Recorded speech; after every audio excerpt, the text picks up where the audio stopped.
Welcome back, survivors. I'm the SurvivalVis, and we return to Carnivores far north for another hunt. Damn it. Okay, so what do we want to do today? Well, see, we could try the. Actually, I think this is a misname here, because I think that's actually supposed to be an animal name. The Megatherium. I'm pretty sure that's like Megatherium, so I think that's just a little beta issue that needs to be fixed next update, but we could try that. The only problem is that limits us quite a bit for what we can go after for point or animal-wise. So actually, I already like that we have the points to go after some of these with things, but what we'll probably do is, you know what, I do like the chop shot. Maybe we'll go Tundra Eagle and go for something different for our usual game. How's that? Or should we do a couple though? You know what? No, we'll go big or go home, right? So we'll try going after Hyenodon and the Megatherium using the Tundra Eagle, Chop Shot, and the Derringer, or the Dairy. I do really like that the points are plentiful and that the curve is, well, granted, there's actually not too bad of a curve because of the points. The double ammo, ooh, that'll take a while, but you know what? That's not bad. Let's see. Because things feel like they flow a little easier with points, you kind of get stuff in a more gradual progression of the game. But everything's looking good, so I think we're good to hop in for a brand new hunt. Okay, so we're all loaded in now with the Amphiscions making a lot of noise. But we'll see about trying for the Megatherium first. Now, we'll probably keep the Tundra Eagle at the ready just to have as we make our way through. Leave the Yip Yappers behind. And as I mentioned in the Mandible series, although maybe far north will hold off on doing them quite yet until we have full points, is I'm going to look at taking viewer recommendations and comments for DLC animals you'd like to see me try going after in the games. And that will carry over to far north. I just don't know when I'll implement that, just because I want to do it in Mandible, so that way the point grind doesn't feel quite as long, because there's some variety of what you're hunting. But far north, because the points are so plentiful, it's might be something I'll do after we actually hunt the full roster first. We'll have to see as things go along, but again, I do love that the points are plentiful, so that way it feels like the curve's more gradual as you start experiencing new content without the old stuff starting to be a little too repetitive and just the same old.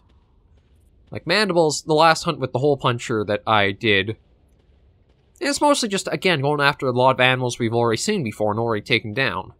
I do want to add some variety as we work up to the next leap for the listed roster creature. So that's where the DLC will fit in there. But for now, we'll make our way through. Actually, we've never been down here before. I didn't realize we're actually on this part of the map. This is, I guess, a lone little island here. Do I want to go further? I mean, the wind's blowing, so that way we might be good to go further in. But we'll have to see how things are as we explore this island. I don't think we've actually had really a super rocky and rough terrain like this yet. Actually, I'll probably have to sprint up here for some climbing. But that's just another thing I really have to give Far North's map. It might be the only map available in the game, but because of the variety of the biomes and the different regions that are sort of in it, I have no problem with it being the only map. No. Surprised that didn't actually show up on the binoculars for us, but might be able to get our first one of these. The Macrochenia.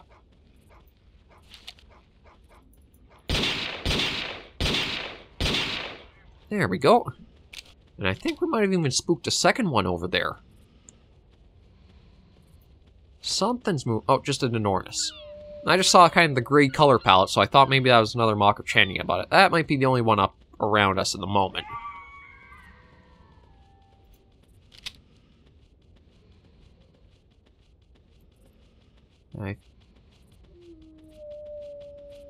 Oh, just an Amphission. I was going to say, I was going to have the chop shot ready just because... Whoa, Lord.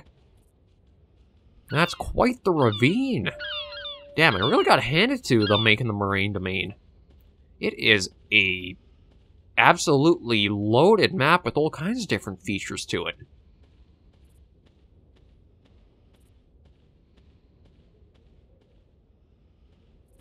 Okay, that's just our footsteps.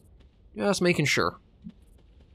I don't think there's really going to be anything else up around our area now after we got the few shots in to get the Mega-HP-Therium down. So we may have to look at going down into the ravine a bit. Although being up here does give you a nice vantage of if there would be anything down there to try hunting. Because I doubt they can climb out of there. If there is anything down there. Well, from the looks of it, not likely. So maybe we'll even try skirting around the outside of it. Although, where does that take us? See, that might actually even be the edge of the map there, so it might be a good idea not to try going over that way. Let's try working our way back north. See, I don't know how far this ravine exactly extends. Poor Amphision just doing circles. I don't think we'll see anything else up here, though. With the Mega-HP-Therium we managed to get there, we'll probably just have to ease our way along and try for... Oh, yeah, looks like that's the end of the ravine there, so it's probably a good thing we didn't go down there. I don't know if you'd actually have an exit out of that, to be honest.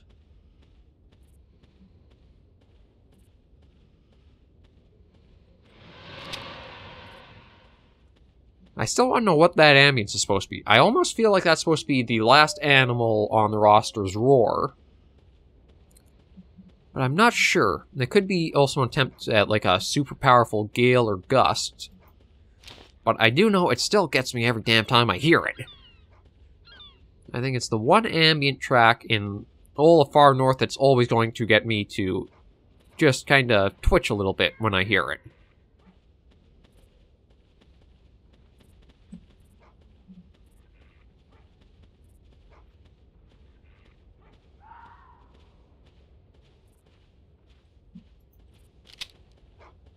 No, it might just be an Amphision I'm hearing.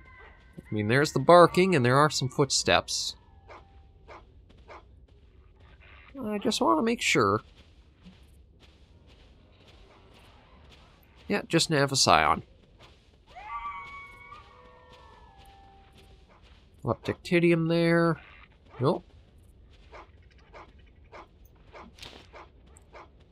Oh. I thought I was going just straight north, but I think that's actually the... Yeah, that's the map's edge there. Oh, I didn't even realize that. Okay. So let's try to focus back on into the actual map instead of trying to skirt along the very border of it.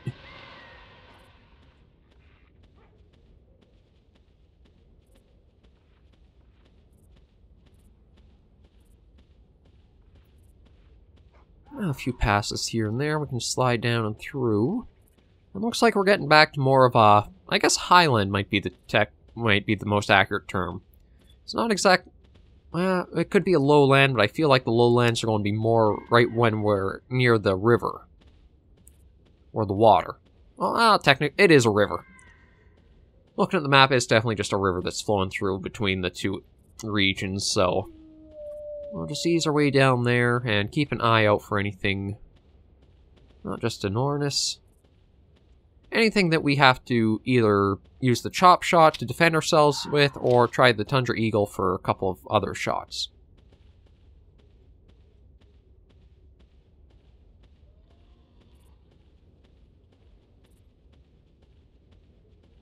Yeah, we'll just keep slowly hiking our way across here.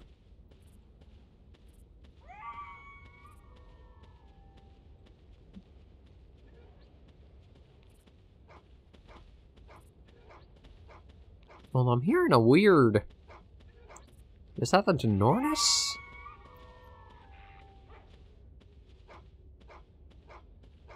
It does sound sort of bird-like what I'm hearing, but... Let's wait till we're closer to here for sure. Oh yeah, that's definitely him. It's that weird little kind of garble in a way. Okay, don't really see anything on this side, and we did manage the one Macrauchenia way up in the higher highlands? Highest lands? Basically way up in the ridges there. So we should be able to cross over the water and see about getting another animal or two. Oh, I think that's just the Aurora wingbeat. That's that big gust there. There we go, crossed right on over.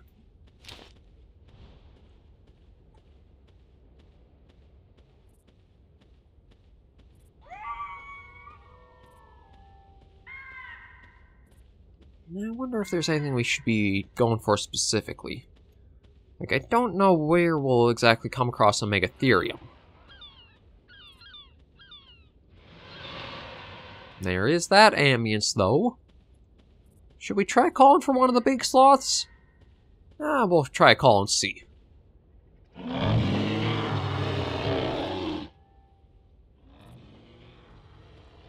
We actually do have a reply. Okay, Tundra Eagle will probably be our first... I mean, it was only 3 shots, but at least we'll have some distance. Or some more range to it than we would with the Derringer. Actually, I don't know if the Derringer would have more range.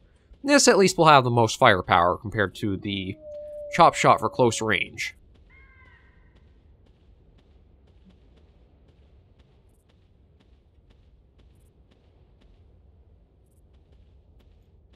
Ah, damn it, the wind's against us.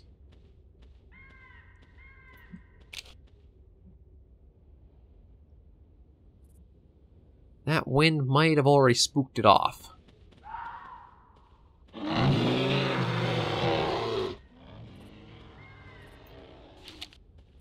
Actually, it sounds like it's just over to the right now.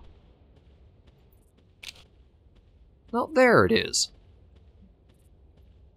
Yeah, so quite a ways off. We'll stay crouched and try to get a bit closer first. Never mind, it's already running off. I don't know if it heard me or it smelled me. Because I can't imagine it saw me.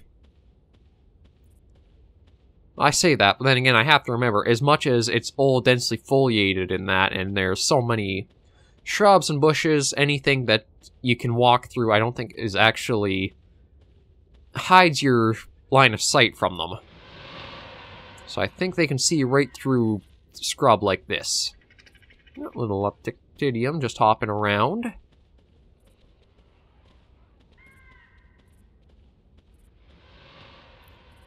And we'll work our way up more for these ridge lines coming.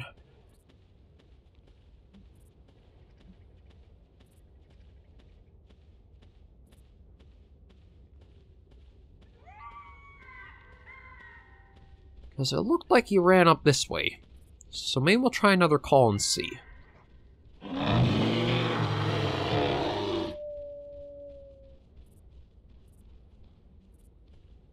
I thought we might have gotten a reply back, but that's odd we didn't.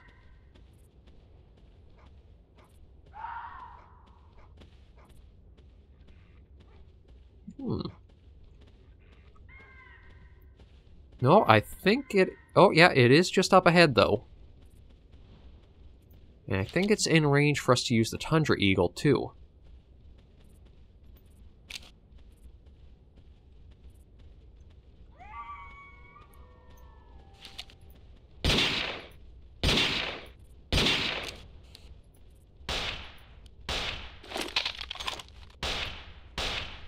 Well, he's staying in range for us, at least, but...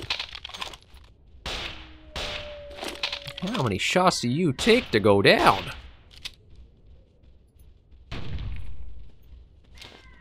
I think I actually have to try running up to him to get the chop shot to be in range for him, because... it seems like we should have gotten a lot of hits in with them.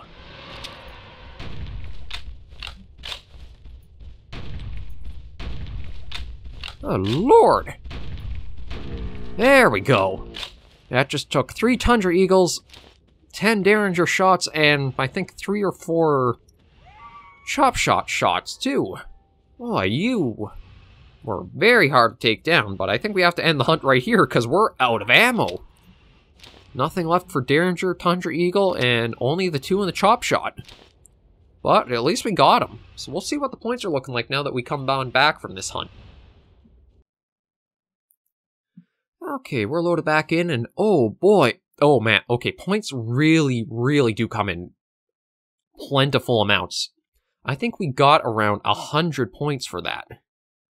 I could be mistaken, but I don't think we were anywhere near this, because I don't think we could have afforded even those 2. So I think that one Megatherium might have given us 100 points. So, yeah, I think what we'll do is, because points are that plentiful,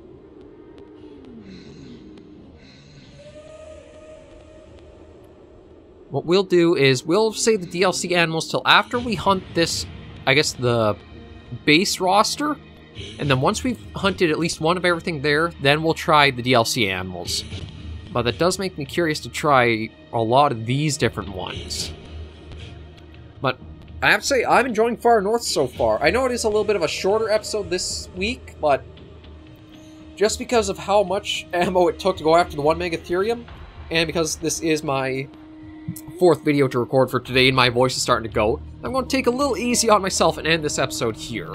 If you guys do have any recommendations for DLC animals you'd like to see in Mandibles or in Far North once we get the full roster here hunted, be sure to let me know in the comments. I always want to include you guys for the series and let you know that your feedback is not only heard, but also shown off as well. So until I see you all in the next video or episode, survivors, please remember as always to take care and stay alive.